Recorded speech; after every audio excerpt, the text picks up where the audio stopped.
Singapore will invest close to $100 million in the research and development of municipal and industrial water technologies, as well as a new used water treatment research facility.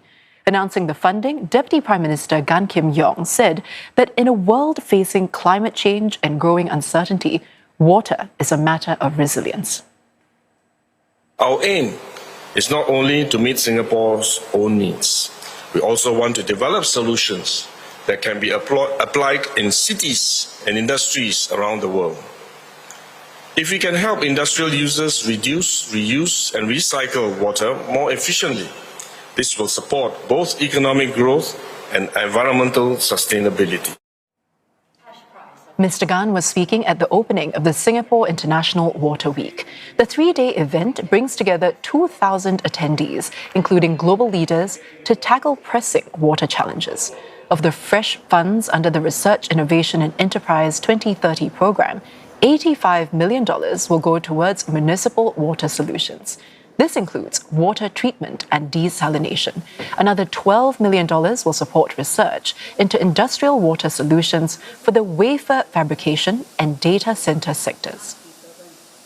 This initial funding will focus on two priority sectors that are critical to Singapore's economy, among the most water-intensive: wafer fabrication and data centers. For wafer fabrication, the goal is to develop cost-effective treatment and recycling solutions. For data centers, we aim to enhance water efficiency without compromising energy efficiency. To do this, we will bring together trade associations, the Singapore Water Association, and research and development centers to develop, deploy, and validate practical solutions. Some firms in these sectors have already put in place solutions to reduce their water footprint. Rachel Teng takes a look at some of the water-saving tech they're using. Producing semiconductors or wafers is a thirsty business. For example, this 12-inch wafer right here requires up to 8 metric tons of raw water. Now, it involves 1,000 different steps, and some of these steps require ultra-pure water to ensure that even the tiniest of impurities don't get through. And here at this facility, new water is being treated into ultra-pure water, and after that, it's being recycled and reused all over again. Around 10,000 cubic meters of new water goes through UMC's wafer fab facility every day. By keeping wastewater streams separate, its water recovery rate is close to 70%. Per year, it recovers 3.9 million cubic meters of water. That's the same as over 1,500 Olympic-sized swimming pools. We almost have 20 channels of wastewater pipeline. And every pipeline actually we use different kind of water treatment systems. So we actually can come out different kind of grade of water, and we are going to use it. We reuse it to different operations. Some of them can go to process step, some of them can go to auxiliary operations such as cooling tower. Data centers, which power everything from streaming to AI, also rely on large amounts of water to keep their servers cool. Rather than cooling an entire room with air conditioning, this facility channels chilled water directly to its processors. CPUs generate significant amounts of heat, making targeted cooling more efficient. The firm says this keeps water usage below industry norms. Moving forward, it's looking into smart sensors and AI-driven analytics, which it says could reduce water consumption by up to 30%. We deploy smart sensors within the data centers, taking data from servers, racks, and as well as the cooling systems, and put it in a data lake, we call it, and thereafter we do a predictive analysis using AI. With this predictive analysis, we are then able to see where load is high or where load is low based on the day or night, and we're able to inject water based on the demand. The firm also wants to explore tapping on weather data from local weather stations to fine-tune the amount of chilled water that's needed for cooling in real time. And as Tengah Estate grows, a newly completed service reservoir will supply treated water to households and businesses in the area. The $120 million facility is the first of its kind to be constructed using a method that reduces the risk of water leakage. National Water Agency PUB says service reservoirs help maintain a stable water supply. Eugene Chow reports. Sitting at the highest point in Tengah is a newly completed facility that will provide treated drinking water to the town's growing residential and industrial developments.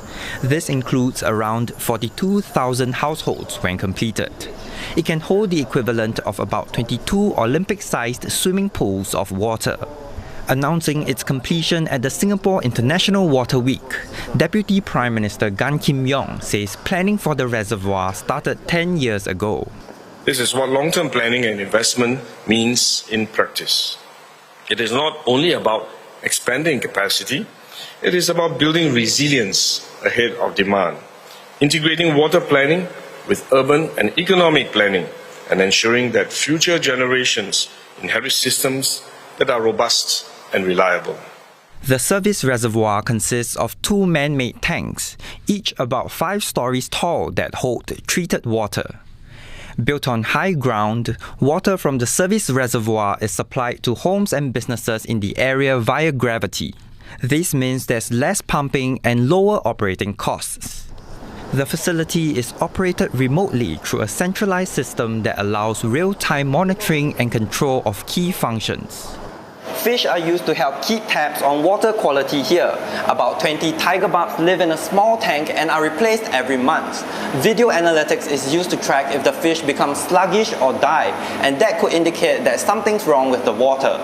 This biological method is used in tandem with other systems that track things like pH and chlorine levels. PUB says it implemented measures during construction to minimize impact on the surrounding forest habitat, including wildlife shepherding and checks for nesting areas.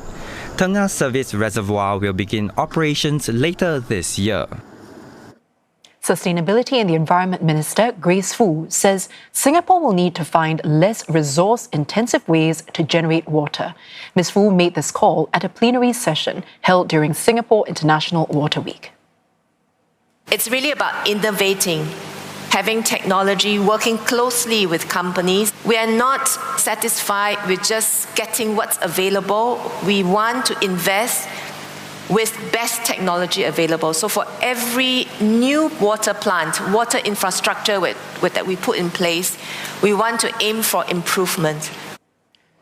Ms. Fu also discussed with her counterparts how governments can strengthen water security.